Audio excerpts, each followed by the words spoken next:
বিশ্বাস করেন, হাদিরা এখনো বলতে পারে না।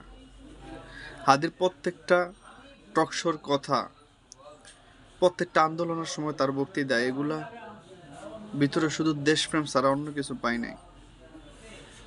তার কথার মাধুর্য কি, সে একটা কথা বলতে গেলে আটকায় না, সে যে কোনো কথাই বলতো যুক্তি নিয়ে।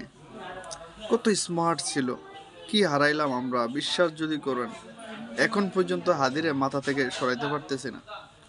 হাদি আমাদের দেশের একটা সম্পদ ছিল, আমাদের পুরো বাংলাদেশের একটা মানচিত্র ছিল। যে বা যারা গুলি করছে তারা হাদিরে গুলি করে নাই, তারা বাংলাদেশের পতাকারে গুলি করছে, তারা বাংলাদেশের মানচিত্রকে গুলি করছে। বিশ্বাস করেন, হাদির ভিতরে এত স্পেশাল কিছু ছিল, যেটা আমি এই 30 বছরে, আমার এই 30 বছরের কেরিয়ারে আমি আজ পর্যন্ত কোনো রাজনীতিবিদের মাঝে কাউরে দেখি নাই। হাদির ভিতরে যেটা ছিল, সত্যি আফসোস হয়, খারাপ লাগে।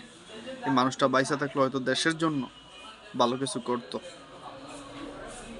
যাই হোক, দিন শেষে আল্লাহ পাক তার পরিবারকে ধৈর্য ধারণ করার তৌফিক দান করুক। আল্লাহ পাক তাকে শহীদের মর্যাদা দান করুক। এখন পর্যন্ত নিতে পারতেছি না ভাই, বিশ্বাস যদি করেন। এখন পর্যন্ত গুড়া গাইরা খালি ফেসবুকটা গাড়লেই হাতে, ফেসবুকটা গাড়লেই হাতে। আহ, আফসোস।